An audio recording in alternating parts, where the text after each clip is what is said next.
Hello, this is RICKY, the Android guy.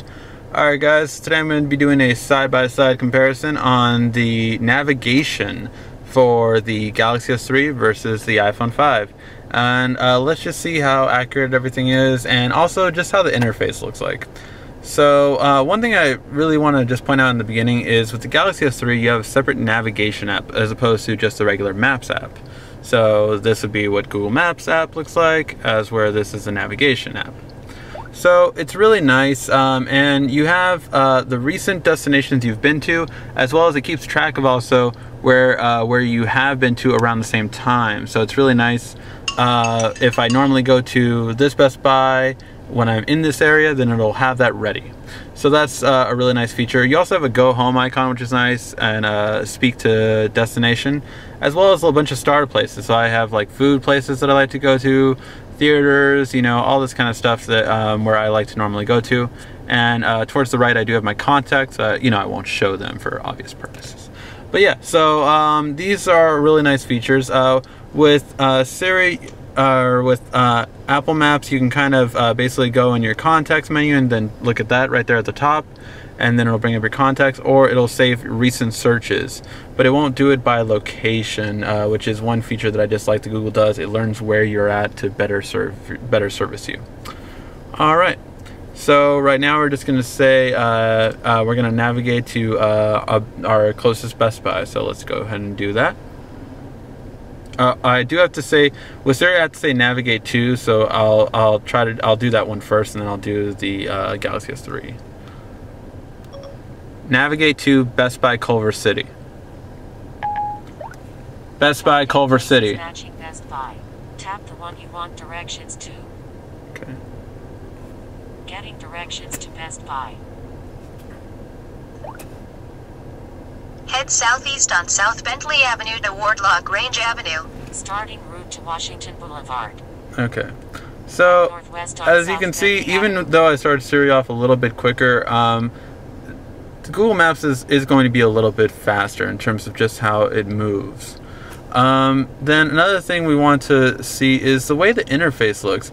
I really don't like the fact that you can't be more zoomed in on here. I like looking forward at what I'm driving to, so it's just a little bit of an annoyance that I've had with the iPhone. Like, I like to know, I like to see where I'm going. Now it's a bit better. The other thing is too, it always tells me the next move I'm going to make right here at the top right, if you can see it on the Galaxy S3, which is just a really nice feature. So I know I'm going straight and then I'm going to make a right, but as soon as I get towards the right, as you're going to see as I'm navigating, you'll see it'll also say then I'm going to make a left. So it's just a really nice feature on it. Now another thing that I like about the Galaxy S3 is that I can move around the maps right here. I cannot do that on the iPhone 5. You cannot move around. You can pinch to zoom and go out further, but you can't just move around, so I can kind of see where I'm going. And then to get back on the Galaxy S3, you just push this navigation button. So it's just one nice feature. Also, on the bottom, if you notice on the Galaxy S3 too, you have a time frame right then and there that will always stay up. Now for the iPhone, for you to get that, you actually have to touch the screen and then it will appear, which is an annoyance that you don't have it while navigating. I like to know, so if someone calls, I can tell them, oh, I'm 13 minutes away. So it's just one of the features, again, that I kind of like about the Galaxy S3 navigation, and just shows how long Google has been around in terms of maps. Now, in terms of getting your directions for your list, you can just push this button right here on the iPhone 5, and this button right here, directions list, on the Galaxy S3. And you can see the different directions that we're getting, which is, for some reason the iPhone 5 is having me go, oh, wait, that's wrong. Sorry, I'm right next to Sepulveda, where it's having me turn left for some reason. I'm thinking the iPhone 5 doesn't have me exactly where I am right now. That's what I think this issue is. But this is where I'm at, and I will just turn left on Sepulveda right here in a few seconds. But again, just one issue that you can see that Apple's been having, and that's the fact that it does not do GPS quite as good in terms of directions. I'm sure you guys have seen that all online. Tim Cook has apologized for it because the maps just aren't as good. So it's just one of the features. Now you can go overview, and then you can kind of see what your directions are right there. Now, the one thing I do not like about this is you cannot get alternative directions after you chose your original directions. Whereas on Google, you can always get an alternative direction. So see, actually it's telling me here that this route is now 12 minutes, so it's actually quicker.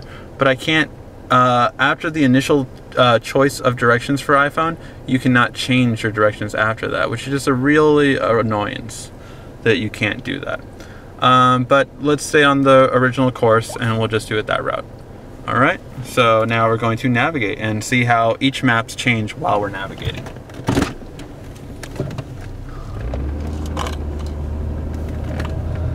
And both are on voice commands too, so both will tell you. In 500 feet, turn right onto Log Range Avenue. Exactly when we're moving.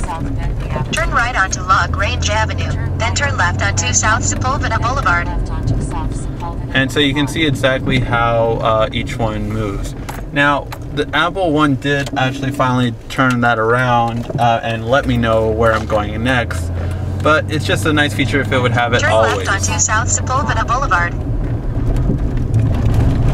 And again, the main problem that we're seeing here is that I know how much time I have on the S3, whereas I do not on the iPhone 5. It's just a little bit of an annoyance. Also, just, you know, the details in the maps, you can see that you have more accurate details here, whereas the iPhone 5 is missing out on that. So just one thing that, you know, although people like the prettiness of a blank building that's not kind of 3D, but not, you get more accuracy with Google navigation. So it's just one thing you can appreciate more. And just making a left turn here. I have a guy walking, so I can't really make a left yet. Continue on South Sepulveda Boulevard for 2 miles. And now we're seeing each one. And for some reason, oh, okay, so Apple's taking me around the Best Buy instead of actually putting me where to park. Where I would want to turn is Venice, but it's telling me to turn on Washington. That's for, again, the difference. You actually can't get to the parking area if you turn into Washington, or else you have to go around, basically. Whereas you do not on the Galaxy S3 with the Venice route. So again, I mean, that's just from the map database. You get a little bit more accurate navigation with it. Now, I do want to also know, while we're doing this video, that my editor has actually gotten lost at one point with the Apple Maps because of this kind of inconsistency. Basically, Apple Maps took him to a dead end area and told him to keep going straight so he can get to the next street. And of course, you can't do that no matter how much Apple repeats to tell you to keep going forward. It doesn't will it to move things out of the way.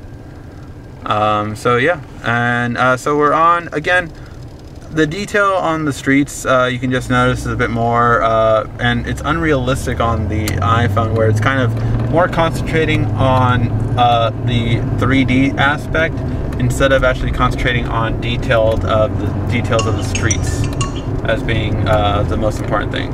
And you can just tell this, you know, Apple's really based on making it pretty, whereas Google's more based on being accurate. So it's just a definite difference between the two. And again, one thing that's kind of nice about the Google is I can see entirely all this time how far off I am. So I know I'm 9 minutes away in terms of actually getting to the store. And it'll decrease fairly accurate as well because of the live traffic updates.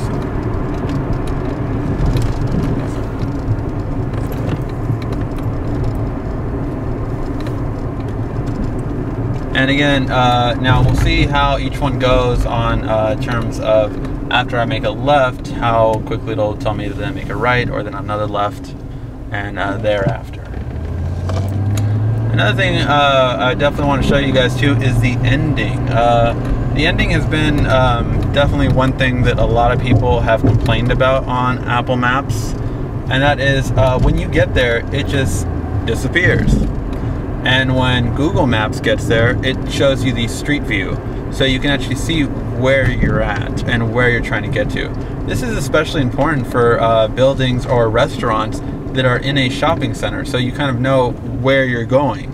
The other day when I was navigating to a place called Benihana's in the 3rd Street Promenade in Santa Monica, there's a lot of little small restaurants there, and it showed me the picture of it though, so I can know where it is. And this is really nice too also, if you ever like, you know, going to someone's house for the first time and everything like that, you know exactly what their house will look like then, instead of trying to like look for the number on the street. So again, just really nice features, and it shows the experience of the differences between the two map companies. Trying to speed up a little for you guys so the phone doesn't take forever, you know, but a little traffic, there's a delay, you know. I'm trying to get that number down as much as I can though, you know, just letting you guys know.